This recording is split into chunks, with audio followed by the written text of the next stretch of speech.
ചെയ്തിട്ടാണ് ഓൾമോസ്റ്റ് എല്ലാ മൂവികളിലും ഇവിടെ ഉള്ള ആൾക്കാരും ഇവിടെ പ്രതിനിധീകരിച്ചിട്ടൊക്കെയാണ് ഓരോരോ കാര്യങ്ങൾ നമ്മുടെ റൈറ്റിങ്ങിലും എല്ലാത്തിലും വന്നുകൊണ്ടിരിക്കുന്നത്. അതിൻ്റെ ഒരു വൈബ് അല്ലെങ്കിൽ എങ്ങനെയാണ് അതിൻ്റെ ഒരു ഇത്?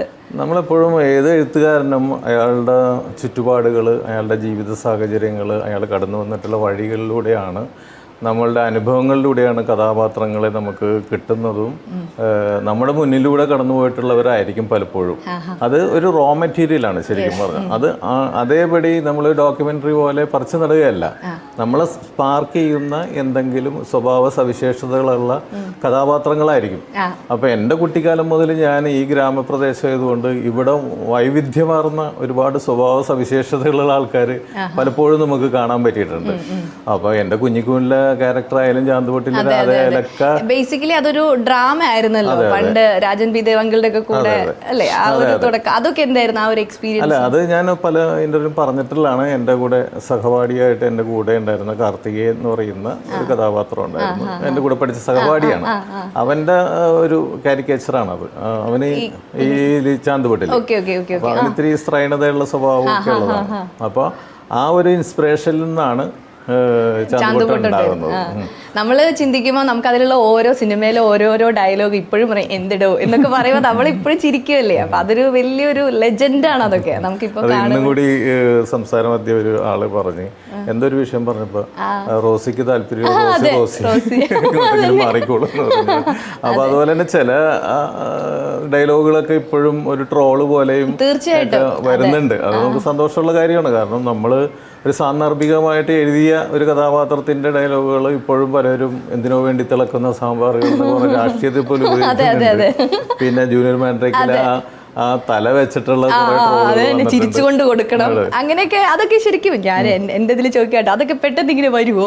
അല്ല, അത് നമ്മൾ ഈ എഴുത്തിന്റെ ഭാഗമായിട്ട് വരുന്നത്, നമ്മൾ പർപ്പസ് ആയിട്ട് ചെയ്യുന്നതല്ല. ഇതെല്ലാം പിന്നീട് ചിന്തിക്കുമ്പോൾ നമ്മൾ ഇതെങ്ങനെ വരുന്നു എന്ന് നമുക്ക് തന്നെ അറിയില്ല. ആ പടമൊക്കെ എന്ന് പറഞ്ഞാൽ റിപ്പീറ്റ് കണ്ടു കഴിഞ്ഞാൽ നമുക്കൊരു ഇതില്ല. ഇപ്പോഴും നമ്മൾ എന്തെങ്കിലും ഫണ്ണൊക്കെ പറയും, ചിരിച്ചോണ്ട് കൊടുത്തോ പൊക്കോളും എന്ന് പറയൂലോ അങ്ങനെ. അപ്പൊ ഈ കുഞ്ഞിക്കുഞ്ഞിനും അതുപോലെ ആയിരുന്നു? അതെ അതെ, കുഞ്ഞിക്കുഞ്ഞിനും അതുപോലെ നമ്മുടെ നാട്ടിൻപുറത്തുള്ള ഒരു ക്യാരക്ടറിന്റെ സ്വഭാവം കണ്ടിട്ട് അതിൽ നിന്ന് പിന്നീട് നമ്മൾ ചിന്തിക്കുമ്പോൾ അത് കാണുമ്പോൾ തന്നെ അത് സിനിമയാക്കാന്നുള്ള ചിന്തയൊന്നുമില്ല.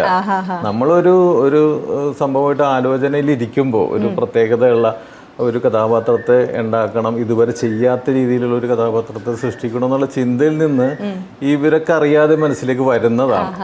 പിന്നെ എപ്പോഴും ഈ പാർശ്വവൽക്കരിക്കപ്പെട്ടവരുടെ കഥ പറയുന്നത് കുറവാണല്ലോ. ഹീറോസ് എന്ന് പറഞ്ഞാൽ ഭയങ്കര നന്മയും ആരോഗ്യവും സൗന്ദര്യവും ഒക്കെ ഉള്ള. അപ്പൊ അതിൽ നിന്ന് വിഭിന്നമായ ഇങ്ങനെയുള്ളവരുടെ ജീവിതവും പറയണമല്ലോ, അവർക്കും കഥയുണ്ടല്ലോ എന്നുള്ള ചിന്തയിൽ നിന്നാണ്. അത് നാടകമായിരുന്നു. അത് വികലാംഗ വർഷം എന്ന് പറഞ്ഞ പേരിലുണ്ടായിരുന്ന ഒരു നാടകമായിരുന്നു. ഞാൻ തന്നെ എഴുതി. അതുപോലെ ഞാൻ ചാന്തുപൊട്ടില് ചേട്ടൻ അഭിനയിച്ചിട്ടുണ്ട്. അതെ അതെ അതെ, അറബിക്കടൽ അത്ഭുത വിളക്കുന്നായിരുന്നു അതിന്റെ പേര്. രാജൻ പിതാവിന്റെ ട്രൂപ്പ്. ദിലീപിന്റെ റോള് ഞാനാണ് നാടകം ചെയ്തത്. അത് ഞാൻ അറിഞ്ഞു. അപ്പൊ അതൊക്കെ എങ്ങനെയായിരുന്നു അത് അഭിനയിക്കുമ്പോൾ? അത് അഭിനയിക്കുമ്പോൾ ഇതുപോലെ തന്നെ നല്ല നാടകം കഴിഞ്ഞു വരുമ്പോൾ ആൾക്കാർ വളരെ പോസിറ്റീവായിട്ട് സംസാരിക്കുക, എല്ലാ കോമഡികളൊക്കെ പറഞ്ഞ് വരികയും ചെയ്യായിരുന്നു. അതിലും ഇതുപോലെ ആ ക്യാരക്ടർ ഡബിൾ റോളായിരുന്നു നാടകത്തിൽ. മറ്റേ ബിജു മേനന്റെ ക്യാരക്ടർ ഉണ്ടല്ലോ സിനിമയില്, അതിന് പകരം ഞാൻ തന്നെയാണ് രണ്ടാമത്തെ റോളും നാടകത്തിൽ. അത് ബാംഗ്ലൂർ ബേസ് ചെയ്തായിരുന്നു, ഗോവയല്ല. ഫസ്റ്റ് ഹാഫ് കടപ്പുറവും സെക്കൻഡ് ഹാഫ് ബാംഗ്ലൂർ ബേസ്ഡ് ആയിട്ട് ഈ ക്യാരക്ടറിന്റെ തന്നെ വേറെ രൂപത്തിലുള്ള ആളെന്നുള്ള രീതിയിലൊക്കെ ആയിരുന്നു ചെയ്തത്. അതിന്റെ ഫസ്റ്റ് ഹാഫ് മാത്രം എടുത്തിട്ടാണ് നമ്മൾ സിനിമ മൊത്തത്തിലാക്കിയത്. നമ്മുടെ സിനിമയിലൊക്കെ ഇപ്പൊ കഥ അങ്ങനെയൊക്കെ ചെയ്യുന്നത്, കല്യാണരാമൻ, മേരിക്കൊണ്ടിരിക്കും, ഇതിലൊക്കെ ഡയലോഗ്സിനും ഭയങ്കര കോമഡി കൊടുത്തോണ്ടാണല്ലോ. അപ്പൊ നമുക്ക് എപ്പോഴും ഓർത്തിരിക്കാൻ പറ്റുന്നുണ്ട്. അത് ഇപ്പോഴും എന്തെങ്കിലുമൊക്കെ പറയുമ്പോഴും നമ്മൾ ആ ഡയലോഗ് കണ്ട് ചെയ്തായിരിക്കും നമ്മൾ കൂട്ടുകാരന്മാരോടൊക്കെ സംസാരിക്കുന്നത്. അപ്പം അതെങ്ങനെയാണ് അങ്ങനെ ഡയലോഗും ഈ കഥയിൽ എല്ലാത്തിലും ഒരു ഫണ്ട് കലർത്തി ഇങ്ങനെ കൊണ്ടുപോകാൻ പറ്റുന്നതിൻ്റെ ഒരു കുട്ടൻസ്? അതെൻ്റെ ഒരു ബേസിക് ക്യാരക്ടർ, നമുക്കൊരു നർമ്മം നമ്മുടെ മനസ്സിൽ വേണം. അപ്പം ഞാൻ പുറമേ സീരിയസ് ആയിട്ട് പലർക്കും തോന്നുമെങ്കിലും ഞാൻ അത്യാവശ്യം കൂട്ടുകാരുടെ ഇടയിലും വീട്ടുകാരുടെ ഇടയിലൊക്കെ എന്തെങ്കിലും കൗണ്ടർ ഡയലോഗുകൾ വായിൽ തമാശ വരും മറുപടിയായിട്ട്. അത് വീട്ടിൽ പിള്ളേർക്ക് അറിയാം, വൈഫിനൊക്കെ അറിയാം. ഒരു സ്പോണ്ടേനിയസ് ആയിട്ട് എന്തെങ്കിലും ഒരു മറുപടി അതിൻ്റെ അകത്ത് തമാശ രൂപേണ ഞാൻ വിമർശിക്കാറുള്ളൂ. എന്തെങ്കിലും ഒരു കുറ്റപ്പെടുത്തേണ്ട ഒരു അവസ്ഥ വന്നാൽ പോലും ഞാനത് തമാശ രൂപയില് ഫണ്ണായിട്ട് അവതരിപ്പിക്കാറുള്ളൂ. ആ കുറ്റം പറിച്ചിട്ട് വീട്ടില് വഴക്കൊക്കെ പറയുമ്പോൾ എളുപ്പമല്ലേ, പപ്പയെ കുഴപ്പമില്ലാന്ന് പറഞ്ഞ സെറ്റല്ലേ? വഴക്ക് ഡയലോഗ് പറയുന്നത് പോലും ഒരു തമാശ രൂപയാണ് ഞാൻ പറയാറുള്ളൂ പിള്ളേരോടൊക്കെ കളിയാക്കിയിട്ടൊക്കെ പറയും. അപ്പൊ അവർക്ക് മനസ്സിലാവും അത് ഇഷ്ടപ്പെടാത്തതുകൊണ്ടാണ്. അപ്പൊ അങ്ങനെ ഒരു ബേസിക് ക്യാരക്ടർ ഉണ്ട്. അപ്പൊ ഈ തമാശ എഴുതുമ്പോൾ അങ്ങനെയുള്ള ഒരു ബേസിക് നമുക്ക് നർമ്മത്തിനോടുള്ള ഒരു ഇഷ്ടവും നമുക്കറിയാതെ ഒരു നർമ്മം വരുന്ന ഒരു ജനറ്റിക്കായിട്ട് കിട്ടുന്ന ഒരു സംഭവം ഉണ്ടാകണം, എന്നാലേ നർമ്മം എഴുതാൻ പറ്റുള്ളൂ. അപ്പൊ അങ്ങനെ ഉള്ളത് കൊണ്ട് എനിക്ക് എഴുതുമ്പോൾ അത് അങ്ങനെ നർമ്മത്തിൽ മറുപടി പറയാനായിട്ട് എനിക്ക് എഴുത്തിൽ വരുന്നുള്ളൂ. സീരിയസ് ആയിട്ടുള്ള വിഷയം പോലും ആ ഭയങ്കരമായിട്ട് സീരിയസ് ആയിട്ടുള്ള കാര്യങ്ങൾ സിറ്റുവേഷൻ അവതരിപ്പിച്ചതിൻ്റെ ഇടയിൽ പെട്ടെന്നൊരു നർമ്മത്തിലേക്ക് അത് ട്വിസ്റ്റ് ചെയ്ത് പോവുകയും ചെയ്യും. അതുകൊണ്ടാണ് അത്തരം ഒരു കല്യാണം മുടങ്ങി നിൽക്കുന്ന വളരെ സീരിയസ് ആയിട്ടുള്ള വിഷയം ഇങ്ങനെ കത്തി നിൽക്കുമ്പോൾ എന്തിനു വേണ്ടി തിളക്കുന്ന സാമ്പാർ ഒരു ചിരിയിലേക്ക് പോകുന്നു. അതെ, പിന്നെയും വരുമ്പോ വീണ്ടും കോമഡി. വെൽക്കം എന്നൊക്കെ എഴുതിയിരിക്കുന്ന എനിക്ക് ഇപ്പോഴും ഓർമ്മയുണ്ട്. വെൽക്കം എന്തിനാ ഇത് എന്നൊക്കെ ചോദിക്കില്ലേ? അതൊക്കെ ഇപ്പോഴും നമ്മൾക്കാണെങ്കിലും നമ്മൾ എന്തെങ്കിലുമൊക്കെ ചെയ്യുമ്പോഴും ഇങ്ങനത്തെയുള്ള കോമഡികളാണ് പെട്ടെന്ന് ആ സിനിമയിൽ എടുക്കാം ഈ സിനിമയിൽ എടുക്കാന്നല്ലേ പറയും. ഞാൻ എത്ര ഗൗരവമുള്ള ഒരു വിഷയം കിട്ടിയാലും അത് തമാശ രൂപേണ പറയാനേ ശ്രമിക്കാറുള്ളൂ. എൻ്റെ രാഷ്ട്രീയം എന്ന് പറഞ്ഞാൽ നർമ്മമാണ്. നർമ്മവും ശാശ്വതമായ ഒരു സ്നേഹവും ഒരു എൻ്റർടൈൻമെൻറ്റ്, അല്ലാണ്ട് വേറെ മതപരമായ വിഷയങ്ങളോ രാഷ്ട്രീയമോ അങ്ങനെയൊന്നും ഞാൻ കൈകാര്യം ചെയ്യില്ല. 2 മണിക്കൂർ 2.25 മണിക്കൂർ എൻ്റെ സിനിമ കാണുന്ന പ്രേക്ഷകർ ചിരിച്ച് ഹാപ്പി ആവണം. അത് നമ്മുടെ മനസ്സിൽ ഇങ്ങനെ തട്ടി നിൽക്കണം. ഇപ്പൊ അങ്ങനെ പോകുമ്പോൾ വേറെ ഒരു വൈബിലാണ് പോയിക്കൊണ്ടിരിക്കുന്നത്. അല്ല, അത്തരം സിനിമകളും വേണം, എല്ലാത്തരം സിനിമകളും വേണം. ഞാൻ എൻ്റെ ഒരു രീതി പറഞ്ഞെന്നുള്ളൂ. നമുക്ക് മലയാളത്തിൽ വളരെ ഗൗരവമായ സിനിമ വേണം, ഇന്റർനാഷണൽ ലെവലിൽ ശ്രദ്ധിക്കപ്പെടുന്ന സിനിമകൾ ഉണ്ടാകണം, രാഷ്ട്രീയം പറയുന്ന സിനിമ വേണം, എല്ലാം വേണം. അതിൻ്റെ കൂട്ടത്തിൽ എനിക്ക് എൻ്റെ കൈക്ക് വഴങ്ങുന്നത് ഇതാണെന്നാണ് ഞാൻ പറഞ്ഞത്. എനിക്കിഷ്ടം അതാണ്, അങ്ങനെയുള്ള സിനിമകൾ കാണാനുമാണ് എനിക്കിഷ്ടം. അപ്പോൾ എനിക്കിഷ്ടമുള്ള കാണാൻ ഇഷ്ടപ്പെടുന്ന സിനിമകളാണ് ഞാൻ എഴുതുന്നത്. ഓക്കെ, അതുപോലെ ഞാൻ ചോദിക്കട്ടെ, ഇനി പുതിയ പ്രോജക്ട്സുകളൊക്കെ എന്തൊക്കെയാണ്? പുതിയത് ടൊവിനോന്റെ ഒരു പ്രോജക്റ്റാണ്. അതൊരു ലേഡി ഡയറക്ടറാണ്. ആദ്യമായിട്ടൊരു ലേഡി ഡയറക്ടർക്ക് വേണ്ടി ചെയ്യണം. അപ്പോൾ അതിൻ്റെ ഒരു സന്തോഷമുണ്ട്. അപ്പോൾ അത് ഈ വർഷാവസാനം നടക്കും. അവറാൻ എന്നാണ് അതിൻ്റെ പേര്. അവറാൻ അനൗൺസ് ചെയ്തിട്ടുണ്ട്. പിന്നെ ബാക്കിയുള്ള കാസ്റ്റിംഗ് ഒന്നും നടന്നിട്ടില്ല. അതാണ് ഒരു ഫാന്റസി ഹ്യൂമർ ബേസ്ഡ് ഉള്ള ഒരു പരിപാടി തന്നെയാണ്. ഓക്കെ, അപ്പോൾ ഇതുപോലെ ഞാൻ ചോദിക്കുകയാണെങ്കിൽ രാജൻ പി ദേവങ്കിളിനെ കുറിച്ചിട്ട് ഏറ്റവും കൂടുതൽ മെമ്മറീസ് പറയാൻ പറ്റുന്നത് ചേട്ടനാണ്. അപ്പോൾ ആ ഒരു എക്സ്പീരിയൻസ് ഒന്ന് പറയാമോ? രാജേട്ടൻ എന്ന് പറഞ്ഞാൽ എൻ്റെ ഒരു ഗുരുസ്ഥാനീയനാണ് ശരിക്കും. കാരണം ഞാൻ എൻ്റെ ആദ്യ നാടകം ഞാൻ എഴുതിയ തിരുനങ്ങളി ദൈവത്തിന് സ്തുതി എന്ന് പറയുന്ന നാടകം എടുക്കുന്നത് രാജൻ പി ദേവിൻ്റെ ട്രൂപ്പ് ജൂബിലി തിയേറ്റേഴ്സാണ്. ഞാൻ നാടകൃത്തായിട്ട് അറിയപ്പെടുന്നത് ആ നാടകത്തിലൂടെ. ആ നാടകത്തിൽ പുള്ളി അഭിനയിക്കുക, അദ്ദേഹത്തോടൊപ്പം ഞാൻ അഭിനയിക്കുകയും ചെയ്ത് അങ്ങനെ എഴുത്തും അഭിനയവും കൂടി ആണ് എൻ്റെ തുടക്കം. അപ്പോൾ അതിലൂടെയാണ് ഞാൻ ശ്രദ്ധേയനാകുന്നത്, നാടകൃത്താകുന്നത് അങ്ങനെയാണ്. പിന്നെ തുടർച്ചയായിട്ട് പുള്ളിയുടെ സമിതികൾക്കും മറ്റുള്ള സമിതികൾക്കും നാടകം എഴുതി അങ്ങനെ നാടകൃത്ത് എന്നുള്ളൊരു എസ്റ്റാബ്ലിഷ്മെൻറ്റ് എനിക്ക് ഉണ്ടാകുന്നത് രാജൻ പി ദേവിൻ്റെ ട്രൂപ്പിൽ നിന്ന് രാജേട്ടൻ്റെ ഒക്കെ ഒരു പ്രോത്സാഹനത്തിൽ നിന്നൊക്കെയാണ്. കാരണം ഒരു നാടകം എഴുതിയിട്ട് എനിക്ക് പിന്നെ രണ്ടാമത്തെ നാടകം എഴുതുന്നൊന്നും വലിയ താല്പര്യം ഉണ്ടായില്ല. പിന്നെ പുള്ളിയുടെയൊക്കെ നിരന്തരമായ പ്രഷർ ഉണ്ടായിരുന്നു. കാരണം ഇങ്ങനെ അപ്പോൾ ഈ ഉറക്കം നിന്നുള്ള അഭിനയവുമുണ്ടല്ലോ, ഈ അഭിനയം എന്ന് പറഞ്ഞാൽ പെട്ടെന്ന് നമ്മൾ ചെന്ന് 2 നാടകം വെച്ച് എല്ലാ രാത്രികളിലും അന്ന് ആ കാലഘട്ടത്തിൽ 2 നാടകം ഇല്ലാത്ത കുറവാണ്. അപ്പം ഉറങ്ങാൻ പോലും നേരം കിട്ടില്ല. പിന്നെ അടുത്ത ദിവസം അടുത്ത വേദിയിലേക്ക് പോകും. അപ്പം എഴുതാനുള്ള ചിന്തിക്കാനുള്ള സമയം പോലും ഇല്ല. അപ്പോൾ രാജേട്ടനാണ് ഇങ്ങനെ പ്രോത്സാഹിപ്പിക്കുന്നത്, അടുത്ത നാടകത്തെക്കുറിച്ച് നീ കഥ ശരിയാ. പണ്ടത്തെ കാലത്ത് നല്ല ഹാർഡ് വർക്ക് ഉണ്ട്. ഞങ്ങളെയൊക്കെ സംബന്ധിച്ച് അത്ര ഹാർഡ് വർക്ക് ഇല്ല. നമ്മൾ പോകുന്നു, ചെയ്യുന്നു, പോകുന്നു. അങ്ങനെ ഈ നാടകവണ്ടിയിലിരുന്നുള്ള യാത്രയിൽ നിന്ന് ആലോചിച്ച് ഉണ്ടാക്കിയതാണ് ഈ ചാന്തുപൊട്ടിൻ്റെ കഥ. അറബിക്കടൽ അത്ഭുതം വിളക്കുന്നായിരുന്നു എൻ്റെ പേര്. അപ്പോൾ അദ്ദേഹത്തിൻ്റെ ഒരു പ്രോത്സാഹനം എന്നും എനിക്ക് ഉണ്ടായിട്ടുണ്ട്. അത് അതേപോലെ അദ്ദേഹത്തിലേക്ക് എത്തിച്ചത് ഞാറക്കൽ ജേക്കബ് എന്ന് പറഞ്ഞാൽ ജേക്കബേട്ടനാണ്. ജേക്കബേട്ടൻ്റെ സിസ്റ്ററുടെ വീടാണ്. അതെ, അപ്പോൾ ഞങ്ങൾ കലയുമായിട്ട് ബന്ധപ്പെട്ട വീടുകളൊക്കെയാണ്. അപ്പോൾ അവിടെയാണ് ഞങ്ങൾ പല റിഹേഴ്സലുകളൊക്കെ നടത്തിയിരുന്നത്. ഈ ജേക്കബേട്ടൻ്റെ വീട്ടിലാണ് എൻ്റെ നാടകങ്ങളുടെ റിഹേഴ്സൽ നടത്തി. നാടകങ്ങൾ ആദ്യത്തെ ദിവസം ഇനാഗ്രേറ്റ് ചെയ്യുമ്പോൾ അത് ഞങ്ങളുടെ സുഹൃത്തുക്കളൊക്കെ വന്ന് കണ്ട്, അപ്പോൾ കാണുമ്പോൾ തന്നെ നമുക്ക് അറിയാം അവരുടെ റിയാക്ഷനും ചിരിയും കയ്യിലേക്ക് വരുമ്പോൾ അറിയാം ഏത് ഹിറ്റാണെന്ന് അറിയാം. അപ്പോൾ ഞങ്ങൾ ആദ്യം ഞങ്ങളുടെ സുഹൃത്ത് സംഘത്തെ ശരിക്കും ഒരു കൂട്ടായ്മ അല്ലെ, നിങ്ങളുടെ ഒരു ഫ്രണ്ട്ഷിപ്പ് ബോണ്ടിങ് എന്നൊക്കെ പറഞ്ഞ ഒരു കൂട്ടായ്മ ഉണ്ടായിരുന്നു. ആ ഒരു കൂട്ടായ്മയുടെ വിജയം തന്നെയാണ് എല്ലാ ഹിറ്റുകളും കാര്യങ്ങളൊക്കെ. ഓക്കെ, നാടകമാണല്ലോ ഈ ചാന്തുപൊട്ടും കുഞ്ഞിക്കുഞ്ഞ്. അപ്പൊ അത് സിനിമയായത് എങ്ങനെയാണെന്നും കൂടെ ഒന്ന് ബ്രീഫ് ചെയ്യാം. ചാന്തുപൊട്ട് സിനിമ ആകാനുള്ള കാരണം എന്ന് വെച്ചാൽ ഈ നാടകം നാദിർ ഷാ എവിടെയോ വെച്ച് കണ്ടിട്ടുണ്ട്. അപ്പം നാദിർ ഷാണ് ലാൽ ജോസിനോട്, ലാൽ ജോസ് അന്ന് അസോസിയേറ്റ് ഡയറക്ടറാണ്, കമലിൻ്റെ കൂടെ അസോസിയേറ്റ് ആയിട്ട് വർക്ക് ചെയ്യുന്നത്. അപ്പോൾ ലാൽ ജോസ് ഇൻഡിപെൻഡൻറ്റ് ആയിട്ട് ഒരു പടം ചെയ്യണം എന്നുള്ള ആഗ്രഹത്തിൽ ഇങ്ങനെ പുതുമയുള്ള കഥ തേടി നടക്കുകയായിരുന്നു. ആ സമയത്ത് ഇങ്ങനെ എൻ്റെ ഒരു നാടകം ഉണ്ടെന്ന് പറഞ്ഞിട്ട് ലാൽ ജോസ് എന്നെ, ഞാനൊരു ദിവസം കമലിൻ്റെ ലൊക്കേഷനിൽ വേറെ എന്തോ കാര്യത്തിന് ചെന്നതാണ്. അപ്പോൾ ലാൽ ജോസ് വന്ന് എന്നെ പരിചയപ്പെട്ട് പറഞ്ഞ് ഇങ്ങനെ ബെന്നിയുടെ ഒരു നാടകം ഉണ്ടല്ലോ ഇങ്ങനെ, അതിൽ കഥ കേട്ടപ്പോൾ എനിക്ക് ഭയങ്കര ഇൻട്രസ്റ്റിംഗ് ആയിട്ട് തോന്നി. എന്നോട് നാദിർഷ പറഞ്ഞു ഇങ്ങനെ നാദിർഷ കണ്ടിട്ടുണ്ട് ഉഗ്ര നാടകമെന്ന് പറഞ്ഞു അത് നമുക്ക് സിനിമയാക്കാം എന്ന് പറയും. അപ്പോൾ ലാലു അസോസിയേറ്റ് ആണ്, ഡയറക്ടർ ആയിട്ടില്ല. അപ്പോൾ ഞാൻ പറഞ്ഞു ഞാൻ ഇൻഡിപെൻഡൻ്റ് ആയിട്ട് ചെയ്യുമ്പോൾ അത് എനിക്ക് തരണം, വേറെ ആർക്കും കൊടുക്കരുതെന്ന് പറഞ്ഞു. ഞാൻ പറയാം നീ ചെയ്യുമ്പോൾ നിനക്ക് വേണ്ടി എഴുതുള്ളൂ എന്നൊക്കെ പറഞ്ഞ് അന്ന് കൈതാന്ന് പറഞ്ഞു. അങ്ങനെ കൈ കൊടുത്തിട്ട് വെറുതെ ഒരു കൈ കൊടുത്തിട്ട് ഒരു വാക്ക് പറഞ്ഞതാണത്. 7 കൊല്ലം കഴിഞ്ഞിട്ടാണ് ലാൽ ജോസ് ചെയ്തത്. പക്ഷെ പിന്നീട് ശ്രീനിവാസന്റെ ഒരു പ്രോജക്റ്റ് വന്നു, മറവത്തൂർ കനവിന്റെ പ്രോജക്റ്റ് വന്നു. അപ്പോൾ ലാൽ ജോസ് എന്നെ വിളിച്ച് പറഞ്ഞു ഇങ്ങനെ ഒരു ശ്രീനേട്ടന്റെ ഒരു പരിപാടി വന്നിട്ടുണ്ട്. ഞാൻ പറഞ്ഞു നിനക്ക് ഓപ്പണിങ്ങിന് ഏറ്റവും നല്ലത് തന്നെയാണ് ശ്രീനേട്ടന്റെ സ്ക്രിപ്റ്റ് എന്നൊക്കെ പറയുമ്പോൾ മമ്മൂട്ടി നായകൻ എന്ന് പറയുന്നത്. അപ്പോൾ അത് ചെയ്തു, നമുക്ക് പിന്നീട് മറ്റേ ശാന്തുവട്ടിൻ്റെ സംഭവം പിന്നീട് ചെയ്യാം എന്ന് പറഞ്ഞിട്ട് എന്നോട് പറഞ്ഞിട്ട് തന്നെ ലാൽ ജോസ് മറവത്തൂർ കനവ് ചെയ്തു. പക്ഷെ അത് കഴിഞ്ഞ് ഞാനും തിരക്കിലായിട്ട് പല വഴിക്ക് പോയി, ലാൽ ജോസും പിന്നെ വേറെ പടങ്ങളായി. എന്നാലും ഇടയ്ക്കിടയ്ക്ക് ഓർമ്മിപ്പിച്ചുകൊണ്ടിരുന്നേച്ച് അത് കൊടുക്കരുത്, ആർക്കും കൊടുക്കരുത്. പലരും പ്രോജക്റ്റും അത് ചോദിച്ചു വന്നെങ്കിലും ഞാൻ അത് ലാൽ ജോസിന് കൊടുത്തുപോയി എന്നുള്ള രീതിയിൽ പറഞ്ഞു. 7 കൊല്ലം കഴിഞ്ഞിട്ടാണ് ലാൽ ജോസ് അത് ചെയ്യുന്നത്. അതെ, അത് അങ്ങനെയാണ് ചാന്തുവട്ട് ഉണ്ടാവും. ഈ കുഞ്ഞിക്കൂനൻ ഉണ്ടാകുന്ന വികലാംഗ വർഷം എന്ന് പറഞ്ഞ നാടകമാണ്. അത് ദിലീപാണ് അത് സൂചിപ്പിക്കുന്നത്. ഇങ്ങനെ അപ്പം എൻ്റെ നാടകത്തെക്കുറിച്ച് കേട്ടിട്ടുണ്ട്. അങ്ങനെ എൻ്റെ അകത്ത് ഹാൻഡിക്യാപ്റ്റും കൂനൊക്കെ ഉള്ളൊരു ക്യാരക്ടറാണ്. അപ്പോൾ ദിലീപ് വെച്ച് ഇങ്ങനൊരു നാടകത്തിലൊരു ക്യാരക്ടറുണ്ടല്ലോ ബായി, അത് സിനിമയാക്കാൻ പറ്റുമോ എന്ന് ചോദിച്ചു. അപ്പോഴാണ് ഞാനും ആലോചിക്കുന്നത് അത് വേണമെങ്കിൽ സിനിമയ്ക്ക് പറ്റില്ല. അപ്പോൾ ദിലീപ് അത്തരം വ്യത്യസ്തമായ വേഷങ്ങൾ ചെയ്യാൻ ആഗ്രഹിക്കുന്ന ഒരാളുമാണ്. അപ്പോൾ ഞാൻ പറഞ്ഞു ഇന്നതാണ് എൻ്റെ കഥ. അപ്പോൾ ജൂലിയന് ഭയങ്കരമായിട്ട് അത് ക്യാച്ച് ചെയ്തിട്ട് പറഞ്ഞു അത് പിടിക്കുക, അത് നമുക്ക് സിനിമയാക്കാന്ന് പറയും. അങ്ങനെ ആണ് ശശിശങ്കറിനോടും ഈ കാര്യങ്ങൾ സംസാരിച്ച് ശശിശങ്കർ ഹാപ്പി. അങ്ങനെയാണ് കുഞ്ഞിക്കൂനായിട്ട് അത് മാറുന്നത്.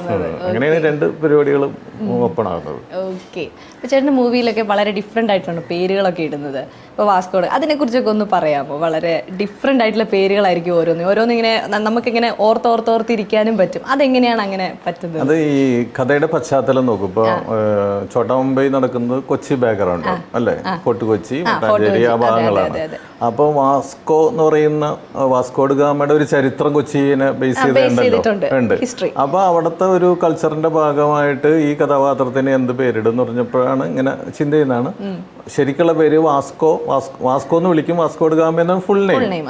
അപ്പൊ അവിടെ ജീവിച്ച് വളർന്ന ഒരു പിതാവിന് ഒരു മകൻ ജനിക്കുമ്പോൾ വേണമെങ്കിൽ വാസ്കോ എന്നൊക്കെ പേരിടാനായിട്ടൊരു സാധ്യതയുണ്ട്. കാരണം നമ്മുടെ പശ്ചാത്തലവും ചരിത്ര പശ്ചാത്തലം അതാണ്. അപ്പൊ അങ്ങനെ ഇട്ടതാകാം. അപ്പൊ അങ്ങനെയൊക്കെയാണ് നമ്മൾ ക്യാരക്ടറിന്റെ പിന്നിലേക്ക് നമ്മൾ ചിന്തിക്കും എപ്പോഴും. അവരുടെ ചരിത്രം, അവരുടെ പിന്നാമ്പുറ കഥകൾ ചിന്തിക്കും. ഇയാള് ഫയൽമാനാണ്, ഗുസ്തിക്കാരനാണ്, അയാൾക്കൊരു മകനുണ്ടാവുമ്പോൾ അയാള് എന്ത് പേരൊക്കെ ഇടാൻ സാധ്യതയുണ്ട് എന്നുള്ള ചിന്തയിൽ നിന്നാണ് അങ്ങനെ വാസ്കോ എന്ന് ഇട്ടത്. പിന്നെ ലാലേട്ടന് വേണ്ടി എഴുതിയ ഒരു അതെ അത് പ്രോജക്റ്റ് വരുന്നത് എന്നെ ആദ്യം വിളിക്കുന്നത് ആൻഡോ ജോസഫാണ്. ആൻഡോ ജോസഫ് വിളിച്ചിട്ട് പറഞ്ഞു ചേട്ടാ മണിയമ്പിള്ള രാജു പ്രൊഡ്യൂസ് ചെയ്യുന്ന അൻവർ റഷീദ് അപ്പം അന്ന് രാജമാണിക്യം ചെയ്ത് കഴിഞ്ഞ് നിൽക്കുകയാണ്. അത് സൂപ്പർ ഹിറ്റായിട്ടിരിക്കുന്നു. അപ്പോൾ അൻവർ റഷീദിൻ്റെ കയ്യിൽ ഒരു കഥയുണ്ട്, അതൊന്ന് കേൾക്കാമോ, മോഹൻലാലാണ് ഹീറോ എന്ന് പറഞ്ഞു. അപ്പോൾ ഞാൻ പറഞ്ഞു പിന്നെ എന്താ കേൾക്കാമല്ലോ എന്ന് പറഞ്ഞിട്ട് അൻവർ വരികയാണ്, എൻ്റെ വീട്ടിൽ വരികയാണ്. അൻവർ വന്നിട്ട് ആദ്യം തന്നെ പറഞ്ഞു ചേട്ടാ കഥയൊന്നുമില്ല, ഒരു ക്യാരക്ടർ മാത്രമെന്ന് പറഞ്ഞു. അപ്പോൾ ഞാൻ പറയാം നിൻ്റെ കഥയുണ്ടെന്നല്ല പറഞ്ഞു. അതൊക്കെ ചുമ്മാ, കഥയൊന്നുമില്ല, ഒരു ക്യാരക്ടർ കൊച്ചിയുടെ ബേസ് ചെയ്തിട്ട് പെൺവേഷം കെട്ടിയേക്കാം, ഇതിൽ എന്താ കാർണിവലിൽ നടക്കുന്ന ഒരാള്, ഒരു ഉത്തരവാദിത്വം ഇല്ലാത്ത ഒരാൾ എന്ന് പറയുന്ന ഒരു ക്യാരക്ടർ മാത്രമേ ഉള്ളൂ എന്ന് പറഞ്ഞു. അപ്പോൾ പേര് പോലും ഇല്ല, വാസ്കോ ഒന്നും പേരൊന്നും ഇട്ടിട്ടില്ല. അങ്ങനെ ഒരു ക്യാരക്ടറിനെ ബേസ് ചെയ്തിട്ട് ഞങ്ങൾ ഇരുന്ന് ഉണ്ടാക്കിയതാണ് ചോട്ടാ മുംബൈയുടെ കഥ. അപ്പോൾ അതിൽ ഈ കഥാപാത്രങ്ങളൊക്കെ പിന്നീട് ആലോചനയിൽ നിന്ന് നമ്മൾ സൃഷ്ടിച്ചാണ്. ഈ മുള്ളൻ ചന്ദ്രപ്പനും എല്ലാം പിന്നീടുണ്ടായതാണ്. അപ്പോൾ ഓരോ ഈ ഇരട്ടപ്പേരുകൾ മിക്കയിടത്തും ചില കഥാപാത്രങ്ങൾക്ക് ഉണ്ടാവുമല്ലോ. അപ്പൊ അങ്ങനെ അയാളുടെ മുടി മുള്ളു പോലെ ഇങ്ങനെ ഇരിക്കുന്നതുകൊണ്ട് അങ്ങനെ ഒരു മുള്ളൻ ചന്ദ്രപ്പൻ എന്നുള്ള ഒരു പേര് അങ്ങനെ ഇട്ടതാണ്. അപ്പോൾ ലാലേട്ടനെ മനസ്സിൽ കണ്ടുകൊണ്ട് തന്നെ ആ ക്യാരക്ടർ ഉണ്ടാക്കിയാണ് ചോട്ടാ മുംബൈ. പിന്നെ എനിക്ക് കൊച്ചി, നമ്മുടെ വൈപ്പിനും കൊച്ചിയൊക്കെ വളരെ അടുത്ത പ്രദേശം ആയതുകൊണ്ട് അവിടുത്തെ കാർണിവലൊക്കെ ഞാൻ കണ്ടിട്ടുള്ളതും അവിടുത്തെ ആളുകളുമായിട്ടും ഫ്രണ്ട്സായിട്ടൊക്കെ നമ്മളെപ്പോഴും സംസാരിക്കുന്നതും ഇടപഴകുന്നതൊക്കെ ഉണ്ട്. അപ്പം എനിക്ക് അത്യാവശ്യം പരിചിതമായ ഒരു അന്തരീക്ഷം ആയതുകൊണ്ടാണ് എനിക്ക് അത്തരം കാര്യങ്ങളിലേക്ക് കൂടുതൽ ഡീറ്റെയിൽ ആയിട്ട് എഴുതാൻ സാധിച്ചത്. Thank you. അപ്പം ഇനിയിപ്പോൾ ഈ പ്രാവശ്യത്തെ ഈസ്റ്റർ ഇവിടെ തന്നെ ആഘോഷിക്കും, വീട്ടിൽ തന്നെ എല്ലാവരും കൂടെ ആഘോഷിച്ച് ഹാപ്പി ആവും. ഓക്കെ. അപ്പോൾ എല്ലാവർക്കും ഈസ്റ്റർ ദിന ആശംസകൾ നേരുന്നു. ബെന്നി ചേട്ടന് ഞങ്ങളുടെ സൂര്യ TV യുടെ വക ഒരു ചെറിയൊരു ഗിഫ്റ്റ് ഉണ്ട് ഈസ്റ്റർ ആയിട്ട്. ഫ്രൂട്ടോജൻ നൽകുന്ന ഫ്രഷ് ഫ്രൂട്ട്സിൽ നിന്നും നേരിട്ടുള്ള ഫ്രൂട്ടോജൻ ജ്യൂസ്. ഇതിൽ ഫ്രഷ് ജ്യൂസിൻ്റെ പീസും ഗുണവും രുചിയും നേരിട്ടറിയാം. Okay, happy Easter. ഈസ്റ്റർ വിശേഷങ്ങളും സെൻറ് ജോർജ് ചർച്ച് വാർഡലിൻ്റെ ചരിത്രവുമായി നമുക്കൊപ്പം ചേരുന്നു ഫാദർ ഡെന്നി മാത്യു പെരിങ്ങാട്ട്. വരാപ്പുഴ അതിരൂപതയുടെ വൈപ്പിങ്കരയിലെ വളരെ പ്രശസ്തമായ പള്ളികളിലൊന്നാണ് വാടയിൽ സെൻറ് ജോർജ് ദേവാലയം. 1797 ഈ ദേവാലയത്തിൻ്റെ ചരിത്രം ആരംഭിക്കുന്നത്. അന്ന് നെടുങ്ങാട് ദേശവും നായരമ്പലം ദേശവും തമ്മിൽ യാത്രയ്ക്കുള്ള സൗകര്യം കടത്തുവഞ്ചി മാത്രമാണ്. ഒരിക്കൽ ഒരു ദിവസം ഈ കടവിൽ ഒരു കുരിശ് വന്ന് അടിയുകയുണ്ടായി. അവിടുത്തെ ജനങ്ങൾ ഈ കുരിശെടുത്ത് തൊട്ടടുത്ത പറമ്പിൽ സ്ഥാപിച്ച് ആ കുരിശിന് മീതെ ഷെഡ് കെട്ടി അങ്ങനെ അവിടെ ഒരു പള്ളി ആരംഭിച്ചു. ആ സ്ഥലത്തിന് അന്ന് അവർ വിളിച്ചിരുന്ന പേര് കടവിൽ കുരിശെന്നാണ്. ഇപ്പോഴും ആ സ്ഥലത്തിന് പറയുന്ന പേര് കടേക്കുരിശ് എന്നാണ്. വാടൽ പള്ളിയുടെ ചരിത്രം ആരംഭിക്കുന്നത് കടേക്കുരിശ് ദേവാലയത്തിൽ നിന്നുമാണ്.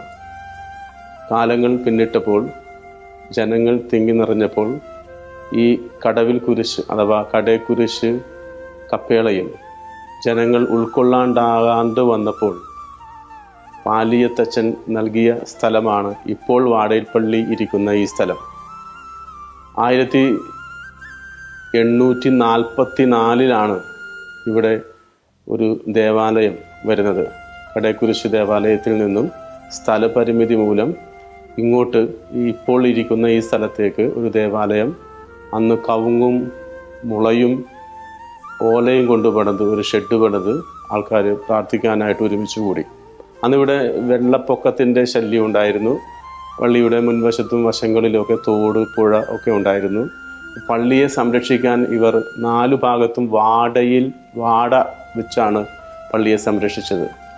അങ്ങനെ വാട വെച്ച് സംരക്ഷിച്ച പള്ളിയെ നാട്ടുകാർ വാടയിൽ പള്ളി എന്ന് വിളിച്ചു. പിന്നീട് അത് വാടയിൽ പള്ളിയായി. അതാണ് ഈ പള്ളിയുടെ പേരിൻ്റെ ചരിത്രം. 2017 നവംബർ 19 ഇപ്പോൾ കാണുന്ന ഈ ബ്രഹ്മാണ്ഡമായ ദേവാലയം പണികഴിച്ച് ആശീർവദിച്ചത്. ഇത് സത്യം പറഞ്ഞാൽ ഇത് 3ാമത്തെ ദേവാലയമാണ്.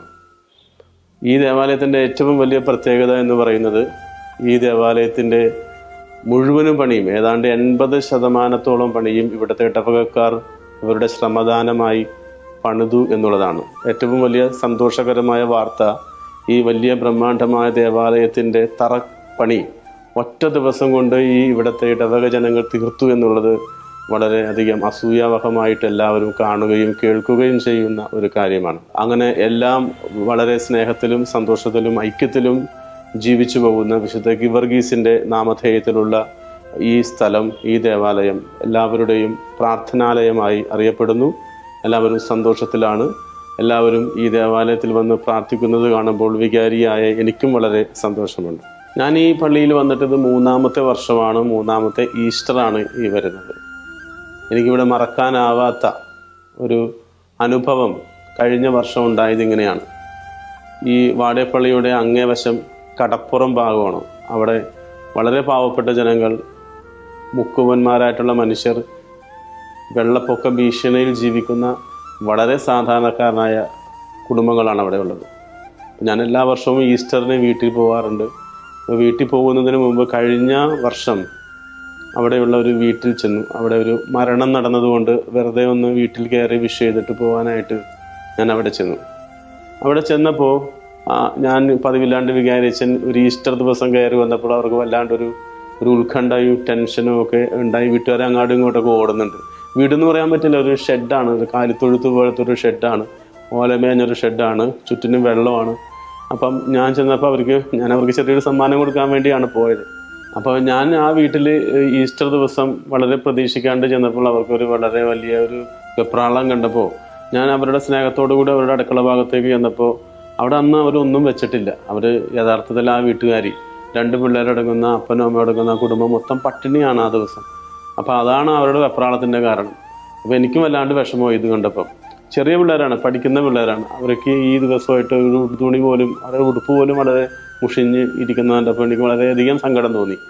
ഞാനപ്പോൾ തന്നെ മൂലക്കൊരു ചക്ക അന്ന് അവർ പഴുപ്പിക്കാനോ മറ്റോ വെച്ചിട്ടുണ്ടായിരുന്നു. അപ്പോൾ ഞങ്ങൾ 5 പേരും കൂടി അന്ന് ആ ചക്ക മുറിച്ച് ഈസ്റ്റർ ആഘോഷിച്ച ഒരു ഈസ്റ്ററാണ് എൻ്റെ ജീവിതത്തിൽ മറക്കാനാവാത്ത ഈസ്റ്റർ എൻ്റെ ജീവിതത്തിലുള്ളത്. ഈസ്റ്റർ ആഘോഷിക്കുകയാണ് നാടെങ്ങും. കരഞ്ഞു കലങ്ങിയ കണ്ണുകളുമായി ഉയർത്തെഴുന്നേറ്റ കർത്താവിനെ തേടിയ മഗ്ദലന മറിയത്തോട് ഈശോ ചോദിക്കുന്ന ചോദ്യം ഇതാണ്: മറിയം, നീ കരയുന്നതെന്തിന്? ഇന്നും നമ്മുടെ ജീവിതത്തിൽ നിരാശയുടെ ഭാരവും പേറി ആത്മഹത്യാ മുൻപുകളിൽ തമ്പടിച്ച് കഴിയുന്നവരോട് ഈശോ ചോദിക്കുന്ന ചോദ്യവും ഇത് തന്നെയാണ്: നീ കരയുന്നതെന്തിന്? ഉയർത്തെഴുന്നേറ്റ ക്രിസ്തു നമ്മുടെ സങ്കടങ്ങളിൽ, നമ്മുടെ പ്രശ്നങ്ങളിൽ, നമ്മുടെ നിരാശയുടെ ഭാരങ്ങളിൽ കൂടെ ഉണ്ട് എന്നാണ് ഈ ഈസ്റ്റർ തിരുനാൾ നമുക്ക് നൽകുന്ന സന്ദേശം. ഉദിതനായ ക്രിസ്തുവിൻ്റെ എല്ലാ ആശംസകളും പ്രാർത്ഥനയും അനുഗ്രഹങ്ങളും നിങ്ങൾക്ക് ഏവർക്കും നേർന്നുകൊണ്ട് എല്ലാവർക്കും ഈസ്റ്ററിൻ്റെ ആശംസകളും അനുഗ്രഹങ്ങളും നേരുന്നു. നമ്മളോടൊപ്പം സഹകരിച്ച സെന്റ് ജോർജ് ചർച്ച് വാർഡിലെ കുട്ടികൾക്ക് സമ്മാനം കൈമാറാം. സമ്മാനം സ്പോൺസർ ചെയ്തിരിക്കുന്നത് ടെക്സ്മ, എന്നെന്നും വീട്ടമ്മയുടെ അഭിമാനം.